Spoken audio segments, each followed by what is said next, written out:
उस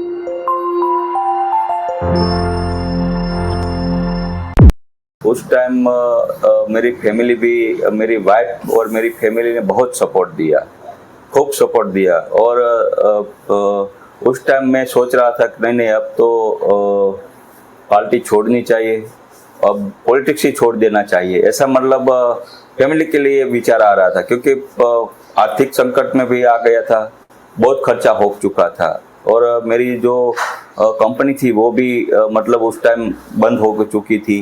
जितने भी कॉन्ट्रैक्ट थे, मेरे बिल आज भी नहीं क्लियर किए दिए ये शासकों ने। तो आर्थिक संकट बहुत बड़ा खड़ा हो गया था, फैमिली भी बहुत डिस्टर्ब हो रही थी, बहुत मतलब बहुत बुरा ये समय था। तो उस टाइम मेरे फैमिली ने बहुत सपोर्ट दिया। और जब मैं पॉलिटिक्स छोड़ने वाला था, तो ये हमारे अनूप जी शर्मा जी है, जो आम आदमी पार्टी के बहुत पुराने साथी रहे। उस टाइम वो उसने मैंने ज्वाइनिंग मेरी उसने ही करवाई थी बोटाद से। वो हमारे बोटाद के प्रभारी थे अनूप शर्मा जी। तो उसने बोला कि नहीं नहीं सर, आप जैसे अगर लोग चले जाएंगे पॉलिटिक्स से तो लोकतंत्र कैसे बचेगा, आप थोड़ा संभल जाए, सब अच्छा हो जाएगा। तो मैंने सोचा, क्योंकि वो मेरे को आम आदमी पार्टी में लाने वाला ही वही शख्स था। तो ठीक है, मैंने सोचा कि कोई बात नहीं, इतना संघर्ष किया है तो एक आध 2 महीना रुक जाते। तो उसके बाद मैं आम आदमी पार्टी में फिर से काम करने लगा। और आपने देख। नमस्कार, मैं अनुप शर्मा, विनिंग इन्फो में आपका स्वागत है। आपने अभी जो सुना, उसमें एक नाम बार-बार लिया जा रहा था। वो नाम था अनुप शर्मा। मैं खुद वो शख्स। 2020 में मुझे एक कार्यकर्ता के द्वारा इन्फॉर्मेशन मिलती है कि एक उमेश मकवाना है, जिन्होंने बीजेपी से त्रस्त हो गए हैं और बीजेपी के लोग उन्हें ढूँढ रहे हैं और वो अंडरग्राउंड है। क्यों अंडरग्राउंड है? क्योंकि उन उन्होंने एक प्रेस कॉन्फ्रेंस की थी, जिसमें तथाकथित एक स्कैम का ज़िक्र था। मेरे मन में ये आया कि ऐसे लोग राजनीति में ज़रूर आने चाहिए, जो अपनी पार्टियों के स्कीम को बता रहे हैं। क्या पता था कि 2 साल, 3 साल बाद मुझे ही उनके बारे में कुछ कहना पड़े। सुषमा स्वराज का एक शेर जो उन्होंने मनमोहन सिंह जी के लिए कहा था, और इसी शेर को राजनीति राजनीति में प्रासंगिक हमेशा बना रहता है। कल उमेश मकवाना ने प्रेस कॉन्फ्रेंस की, जिसमें राष्ट्रीय जॉइंट सेक्रेटरी पद से इस्तीफा दिया और नेता दंडक के रूप में इस्तीफा विधानसभा में दिया। विधानसभा पद से नहीं छोड़ा, क्योंकि अगर ऐसा करते तो चुनाव वापस होते, और चुनाव वापस होते तो उन्होंने जो काम किए हैं पिछले 3 सालों में, उस कारण से वो बुरी तरीके से हारते। आपको जिताने वाले लोग सारे परेशान क्यों हैं? इस वीडियो के अंदर मैं आपको बहुत डिटेल से बहुत सारी चीजें बताने की कोशिश करूंगा, समझाने की कोशिश करूंगा। ना मेरे मन में किसी के लिए क्रोध है, ना गुस्सा है, ना किसी के मैं फेवर में हूँ। निष्पक्ष रूप से कोशिश करूंगा कि पूरी घटना को समझाएं। होता क्या है, एक आदमी जिसे सत्ता से सत्ता में कुछ लोगों से समस्या थी, और उन्होंने प्रेस कॉन्फ्रेंस की। प्रेस कॉन्फ्रेंस करने के बाद वो छुपे फिर रहे थे। उस समय मुझे एक कार्यकर्ता ने बताया कि ये शख्स है, जो अगर हमारे साथ आ गया तो हमें टेम्पररी बहुत लाभ होगा। मैंने उन्हें अप्रोच किया, बहुत सीधा अप्रोच नहीं था, बहुत कोशिश भी करनी पड़ी थी, क्योंकि वो छुपे हुए थे।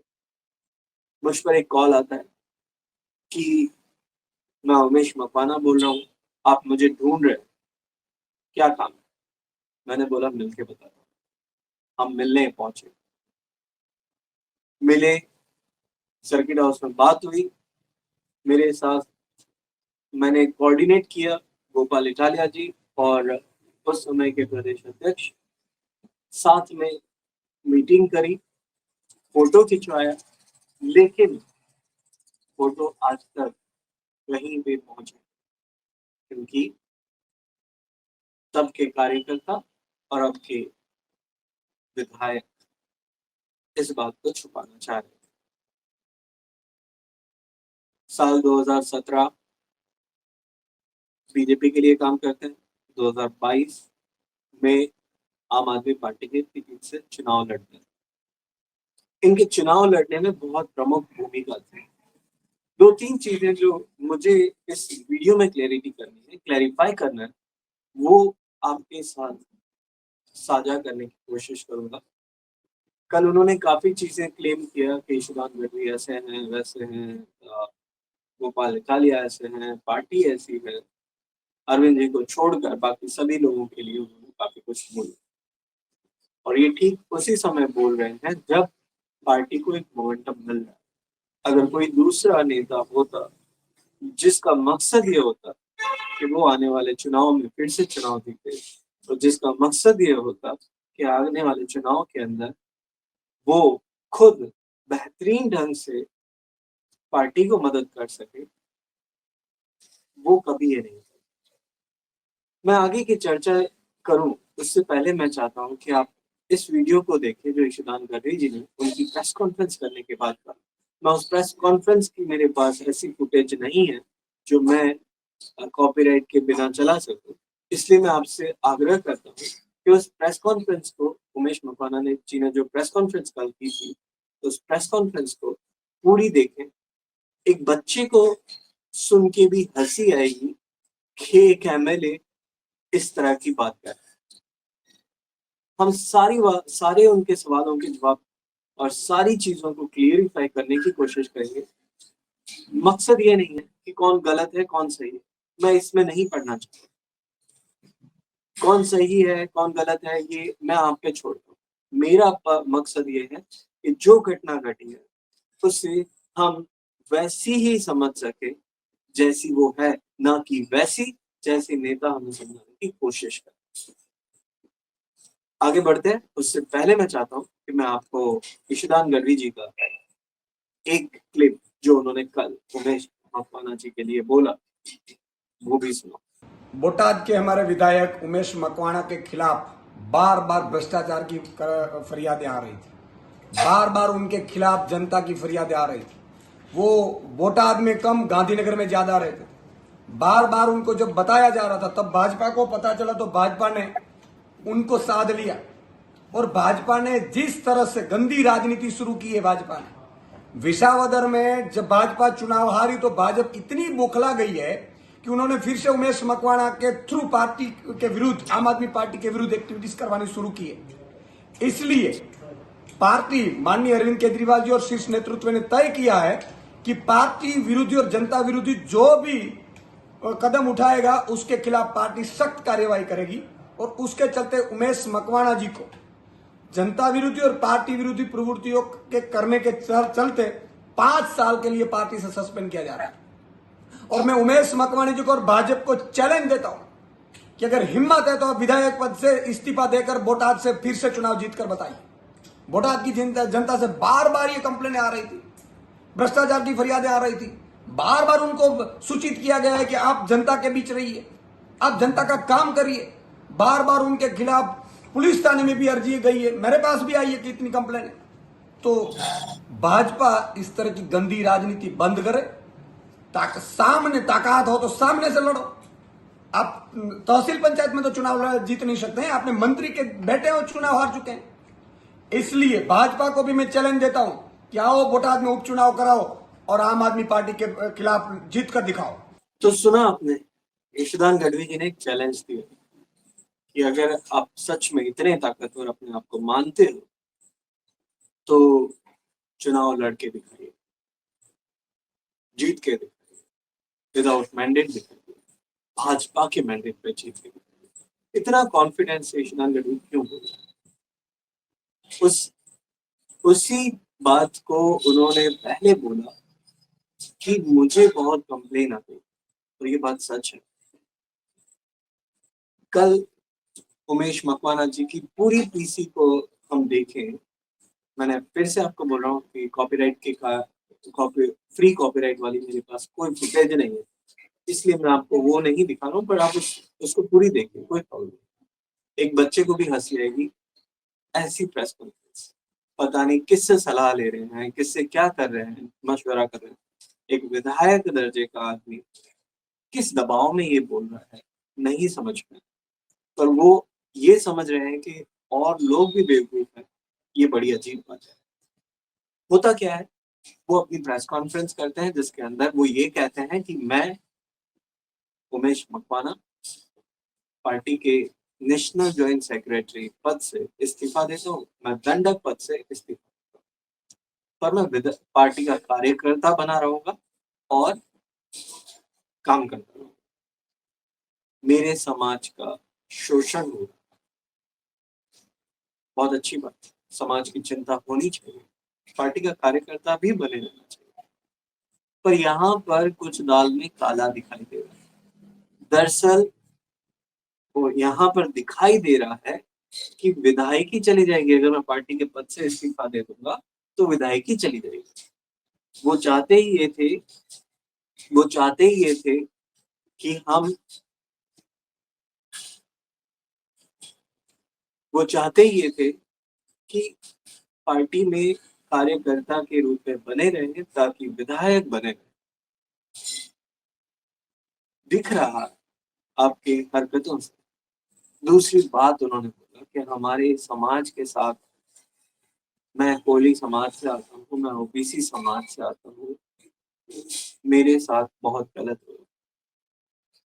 पार्टी ने दलित कैंडिडेट को उतारा और वहां पर पार्टी प्रचार की। किसी भी दल के लिए ये फैसला करना बड़ा ही कठिन होता है कि कहाँ पर कार्य करें और कहाँ पे नहीं। जैसा मैं जितना समझ पा रहा हूँ, अगर मेरे पास दो ऑप्शन हैं, एक ऐसी सीट है जहाँ पर हम पूरी तरीके से जीत सकते हैं, दूसरी ऐसी सीट है कि जहाँ पर अ, इतना फेवरेबल रिजल्ट नहीं आने की संभावनाएं सर्वे कह रहे हैं। तो स्वाभाविक तौर से मैं उसी पर मेहनत करूंगा जिस सीट को जीता जा सकता है। सुषमा स्वराज ने जो बात कही थी, मैंने आपको आगे बोला था कि मैं उस बात से अपनी बात को समझाने की शुरुआत करूंगा। तो उन्होंने ये कहा था सदन में, जिसको राजनीति में हमेशा प्रासंगिक माना गया, तू इधर उधर की ना बात कर, ये बता कि कारवा क्यों लूटा। तू इधर उधर की ना बात कर, ये बता कि कारवा क्यों लूटा। हमें रहबरों से गिला नहीं, तेरी रह गिरी का सवाल। ये सीधा सीधा सा बताओ कि किस दबाव में ये किया जा रहा है। क्यों आपने 2 साल में, आप गोपाल इटालिया से compete कर सकते हैं, आप यशोदान गढ़वी से compete कर सकते हैं, आप शक्ति सिंह गोहिल से compete कर सकते हैं, आप अ, किसी भी अन्य नेताओं से compete कर सकते हैं, नरेंद्र मोदी से compete कर सकते हैं, अरविंद केजरीवाल जी से compete कर सकते हैं, किसी से भी compete कर सकते हैं। ये बात मैं राजनीति में रुचि रखने वाले हर उस इंसान से कहना चाह रहा हूँ जो कंपटीशन में अपने आप को डालते हैं। आप जिनकी कंपटीशन में हो, जैसा यहाँ पर उमेश मकवाना जी, दिख रहा है कि गोटा जैसे विसावदर का चुनाव गोपाल इटालिया जीते, वो असहज होने लगे। यहाँ पर ये बात भी सही है कि जब पार्टी अपनी पूरी ताकत लगा रही थी, ना आपने कोई कड़ी में कुछ काम किया, ना आपने विसावदर में कुछ काम किया। ये बात सच है। तो किस आधार पर आप किसी और को दोष दे रहे हैं? आपको क्या किसी ने रोका था कहीं जाने से? क्यों नहीं गए? चलिए ठीक है, कोई बात नहीं। आप जिनसे compete कर रहे हैं, मैं जनरलाइज करना चाह रहा हूँ। खाली ये उमेश मकवाना जी के बारे में नहीं है। जो भी अगर आप compete करना चाह रहे हैं, आप compete करना चाह रहे हैं तो उनके जितना काम करने की आपकी कैपेसिटी है। 2 साल गोपाल इटालिया जी ने जो गुजरात में घूमे हैं, 2.5 साल, जो महाराष्ट्र में उन्होंने किया है, जो और कहीं जगह पर जहाँ पे पार्टी ने उन्हें काम पे भेजा, वहाँ पे उन्होंने काम किया है, क्या उसका 10% भी काम आपने किया है? प्रेस कॉन्फ्रेंस करने से कोई नेता बनता तो हमारे देश में बड़े से बड़े नेता जमीन पे जाते ही नहीं। ये हमारे जनता को बहुत ही ज्यादा पसंद है कि आप उनसे कनेक्ट कितना करें। सवाल कुछ और है। दूसरा सवाल उन्होंने ये कहा कि ये हमारे समाज को टारगेट, मतलब आप ये कहना चाह रहे हैं कि सीधा सीधा सा मतलब तो इसका ये निकलता है कि पाटीदार कम्युनिटी ने आपको ओवर रूल करने की कोशिश कर रहे हैं, क्योंकि आप गोपाल इटालिया जी को टारगेट कर रहे हैं और गोपाल इटालिया पाटीदार कम्युनिटी से आते हैं, तो आप उनको टारगेट करने की कोशिश कर रहे हैं। ये कैसी बचकाना बात है यार। एक बार मुझसे बात तो कर लेते, मैं आपको बताता ये बात, ये स्टेटमेंट देना बिल्कुल गलत है। क्यों गलत है? आप अपने इलेक्शन के डेटा उठा के देखिए, सबसे ज्यादा वोट आपको जहां पे मिले वो पाटीदार एरिया से। आप उन वोटर्स का अपमान आप खुद कर रहे हो जिन्होंने आपको वोट दिए थे। आपको लगता है कि इस तरीके से आप अपनी राजनीति चमका पाओगे? ये बहुत शॉर्टकट और छोटे रास्ते, इनसे चमकाना तो दूर, आप अप्रासंगिक होते जा रहे हैं। तीसरा, इशिदान गढ़वी जी पे मुझे बात करनी है कि उन्हें ये सस्पेंड करना क्यों चाहिए था या क्यों पड़ा। मैंने जितने कार्यकर्ताओं से बात की है पिछले 20 घंटों में, सभी का ये मानना था कि बहुत ही अच्छा डिसीजन। खुद उनके पीए, वो लोग जिन जो ये कह रहे हैं कि कोली कम्युनिटी से, कोली कम्युनिटी के लोग या एससी कम्युनिटी के लोग या कोई अदर्स की, सभी खुश हैं कि इन्होंने एटलीस्ट एक बोल्ड स्टेप लिया। पिछले 2-2.5 साल से स्टेट प्रेसिडेंट किसी भी पार्टी का हो, आप बीजेपी में हो, आपको अपने स्टेट प्रेसिडेंट का रिस्पेक्ट करना चाहिए। आप कांग्रेस में हो, आपको आपके स्टेट प्रेसिडेंट का रिस्पेक्ट करना चाहिए। आप आम आदमी पार्टी में हो या किसी भी अन्य दल में, आपको आपके स्टेट प्रेसिडेंट, नेशनल प्रेसिडेंट का रिस्पेक्ट करना चाहिए। गांधी ने एक बहुत अच्छी बात बोली थी, आर्मी में डेमोक्रेसी नहीं हो सकती। गांधी जो कि मानते थे लोकतंत्र के लिए, स्वराज के लिए जिन्होंने लड़ाई लड़ी, उन्होंने ये लाइन क्यों बोला होगा कि लोकतंत्र में आर्मी हो सकती है लेकिन आर्मी में लोकतंत्र नहीं हो सकती। एक पार्टी, एक संगठन झूठ नहीं है, एक संगठन है। जहां संगठन है वहां पे डिसिप्लिन होना चाहिए। मुझे ये सवाल करना है, आप किसी भी दल में हो, अगर आप 2 साल में, 2.5 साल में विधायक जिस पार्टी ने बनाया तो उसके लिए आपने काम क्या किया, बताइए। बताना जरूरी है, आपके कार्यकर्ता भी जानना चाहते हैं। आपके इलेक्शन में जो 10 लोग चुनाव लड़े थे, आपके कंधे से कंधा मिलाने वाले लोग, उन 10 लोगों को मैं इस पैनल पे बैठा सकता हूँ, वो 10 के 10 का स्टेटमेंट आपको सुना सकता हूँ। बोटाद में से आप चुनाव जीतते हैं और वहां पर निष्क्रिय हो जाते हैं और गांधीनगर शिफ्ट हो जाते हैं। अच्छा, चुनाव चुन के किसने भेजा आपको? बोटाद की जनता ने।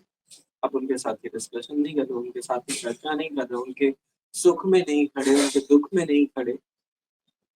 क्या इस तरीके से कोई नेता अपने आप को नेता मान सकता है? दूसरा, जिन कार्यकर्ताओं ने अपना काम किया चुनाव के बाद, वो सारे के सारे कहाँ गायब हो गए, क्यों गायब? क्योंकि संघर्ष का समय आपसे उम्मीद थी, आपके लिए संघर्ष थे, आप नहीं खड़े उतर। तीसरा, क्या किसी अन्य दल जिसको भी आप जहां पर भी बातचीत कर रहे हो और जिनकी बदौलत आपके घर पे अच्छी गाड़ी और घर बन रहे हैं, क्या वो लोग आपके चुनाव प्रचार में आपके साथ आए थे? क्या उन लोगों ने रैलियां की थी? हम क्यों भूल जाते हैं कि राजनीति हो या नहीं हो, किसी एक व्यक्ति के जीतने से आप इतने अ, अजीब ढंग पर पहुंच गए कि जहां से आपको लगता है कि अब मैं कुछ भी कर सकता हूं। और उन कार्यकर्ताओं का क्या जिन्होंने चुनाव में आपकी मदद की थी, चाहे वो सागर हो, चाहे वो अभिषेक हो, चाहे वो पुरुषोत्तम भाई हो, चाहे वो पारस हो, चाहे वो मिहिर भाई हो, चाहे वो देवेंद्र हो, चाहे वो अनुज हो। मेरे पास एक लंबी फहरिस्त, क्योंकि आपको विधायक बनाने की भूमिका में मेरी भी छोटी भूमिका थी। क्या आप जानते हो, आपने खुद ने आगे, मैंने वीडियो में देखा कि आपने एक जगह मान भी लिया। बीजेपी के नेता तो आपके प्रचार में नहीं आए थे, कांग्रेस के नेता तो आपके प्रचार में नहीं आए थे। आपके प्रचार में जो लोग आए थे, उन लोगों का, उस संगठन का अपमान बार बार करके आपको सम्मान चाहिए, ऐसा तो मुमकिन ही नहीं है। अगर आपको सम्मान चाहिए तो आपको सम्मान देना पड़ेगा। क्या ये बात सच नहीं है कि पिछले 2 सालों में आपको अनगिनत टाइम बुलाया गया था, कामकाज सौंपे थे, और हर बार आप बिजी थे क्योंकि आपको गांधीनगर की शांति छोड़नी नहीं। खैर, सबसे महत्वपूर्ण प्रश्न, अगर आप चुनाव लड़ना चाहते हैं, ये मैं सभी के लिए जनरलाइज करना चाहता हूँ। किसी भी इंसान को अगर अपना चुनाव लड़ना है, चुनाव जीतना है, तो ये तो बहुत जरूरी है कि अपनी टीम बनानी होगी, टीम को भरोसे में रखना होगा, और चुनाव जीतने के बाद उनको ये फील होना चाहिए उनकी टीम को कि हाँ, हमने किसी सही आदमी को चुनाव जीता है। काश मैं भी ये फील कर पाता। पिछले 2 साल से मौन साध रखा, बोल नहीं पाया। 6 महीने के बाद से ही अजीब अजीब कंप्लेन आने लगे। हो सकता है कि किसी दबाव में पहले से ही कहा गया हो कि आप 5 साल आम आदमी पार्टी में ही रहिए, और वहां पर लोकल संगठन को खत्म कर दीजिए, लोकल कार्यकर्ताओं को इतना अ, निरुत्साह कर दीजिए, इतना हतोत्साह कर दीजिए कि दोबारा वहां पर आप जीते रहो। राजनीति में कुछ भी संभव है, और यही बात बोल के मैं यहाँ पर इस वीडियो को खत्म करना चाहता हूँ। लेसन कुछ सीख सकते हैं। पहला लेसन, संगठन में अनुशासन जरूरी है। जो अनुशासन के साथ नहीं है, वो संगठन के साथ नहीं रह सकता। उमेश मकवाना जी की गलती से हम दूसरी चीज सीख सकते हैं, सम्मान प्राप्त करना। आप किसी भी पद से खुद सम्मान प्राप्त नहीं कर सकते हैं। सम्मान प्राप्त करने के लिए आपको सम्मान देना होगा। तीसरा, किसी भी प्रदेश प्रमुख, किसी भी प्रदेश अध्यक्ष की लीडरशिप से बड़ा कोई विधायक या मुख्यमंत्री भी नहीं होता। तो प्रदेश अध्यक्ष का जो डेकोरम है, उसे संभालना चाहिए। अगर आपको लगता है, चौथी चीज, एक सलाह है सभी को, जिसे भी लगता है कि आपसे कुछ गलती हुई है, तो अहंकार छोड़कर माफी मांगनी चाहिए। सुंदरकांड का एक दोहा है, उसके साथ मैं अंत करने की कोशिश करूंगा। सुमति कुमति सब केव रही, नाथ पुराण निगम रही, जहाँ सुमति तहाँ संपत्ति नाना, जहाँ कुमति तहाँ सब ही निकाला। अच्छी बुद्धि और दुर्बुद्धि सबके पास होती है, जिसे जैसी संगति मिल जाती है वैसा वो बन जाता है। जिस भी नेता ने अपनी टीम, अपने उन लोगों को जिन्होंने अपना सर्वस्व निछावर कर दिया आपकी जीत के लिए, उन चेहरों को आपने अपने से दूर कर दिया, तो ये याद रखिएगा कि आपका समय खत्म होने का। ये मैं नहीं कह रहा हूँ, सुंदरकांड में लिखा हुआ है। मेरे अनुभव में भी यही है कि जितने भी राजनेता जिन्होंने अपने चुनाव जीतते ही अपनी टीम से किनारा किया, वो सारे आज बिलक बिलक के रो रहे हैं कि कैसे हम वापस सत्ता में। पर सत्ता इस तरह से नहीं मिल सकती। सत्ता उन लोगों के कारण मिली थी जिन लोगों ने आपके लिए खून पसीना बहाया। सीख सके तो बहुत बड़ी सीख है, ना सीखें तो बड़े बहुत बड़े हैं जमाने में, एक और बढ़ जाएगा। ये वीडियो देखा है उसके लिए आपका बहुत बहुत धन्यवाद। आपको भी कुछ लगता है कि कुछ और भी छूट रहा है, कुछ और भी होना चाहिए, इस प्रसंग से हम कुछ और भी सीख सकते हैं, तो कमेंट में, या तो फिर मैंने अपना खुद का नंबर भी डिस्प्ले कर रखा है, आप यहाँ पर अपनी कमेंट या मैसेज करके जरूर बताइएगा। तब तक के लिए अगले वीडियो में मैं आपको और रोचक राजनीतिक किस्सों के साथ मिलूंगा। तब तक के लिए जय हिंद।